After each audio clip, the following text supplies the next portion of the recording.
Hello and welcome to the eViP website. Today we're here with Emily Conradi from the e-learning unit at St George's University in London, where the medical students have been repurposing eViP virtual patients and integrating them into the medical curriculum as part of the ongoing G4 project. G4 aims to replace paper-based linear virtual patients currently used in problem-based learning with more interactive virtual patients. So students at St George's have been involved in repurposing virtual patients from eViP, and these have been subsequently incorporated into the G4 project. Can you tell us a little bit about this? So the G4 project is about embedding virtual patients into the curricula for the medical students here, and we're replacing the problem-based learning scenario of the week, which traditionally is a paper-based scenario, with a virtual patient scenario. And as well as that, what we're doing is complementing that with 2 formative assessment virtual patients every week as well. And that's where the eViP repurposing work comes in. So we're finding relevant virtual patients from our partner institutions, and we're getting medical students to repurpose them for the formative assessment for the T year, for the transition year of medicine. And how would the students go about repurposing? What does the process involve? Okay, so what we do here is we identify what virtual patients from our partners we think match that learning week. Then we'll send the content to the medical students. So once they receive the content, they put it into View, the visual understanding environment software, and they'll split up the content into neat chunks about sort of a web page size. We send them some virtual patients so they understand really where we're trying to go with it. The content needs a little bit of work in terms of making it more suitable for the medical curricula here. Sometimes it's just about cultural changes, and sometimes the drug names and things like that need to be changed. So they're able to make those kind of minor changes.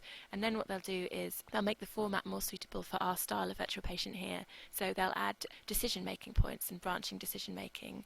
A lot of the virtual patient systems where we've taken the content from use things like MCQs and short answer questions, which we don't use in our virtual patient style. So that's quite a lot of the work for the students there, is making it adapt for the branching decision making. And once they've done that, they'll make 2 versions. They'll make a linear version and then they'll make a branching decision making version. Then we'll get a subject matter expert to check it through, make any changes that they feel are appropriate, and send it back to the student for a final revision before we put it online into Open Labyrinth. So it's a really good example of how eViP virtual patients can be incorporated into an institution. It's absolutely fascinating.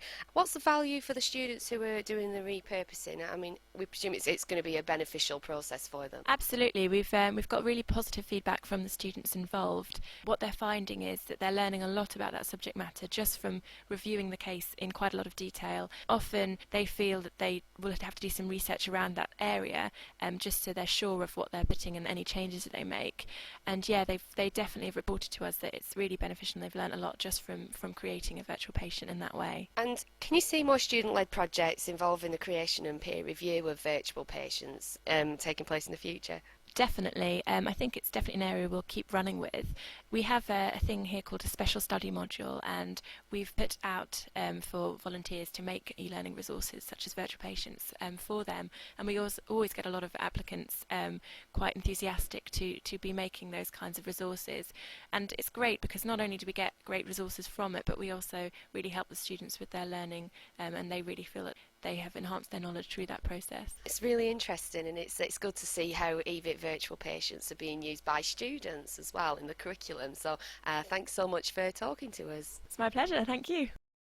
For further information about the eViP programme, please explore the eViP website. And for news and updates, you can follow us on Twitter on www.twitter.com/virtualpatients, or you can even join our Facebook group at www.facebook.com/virtualpatients.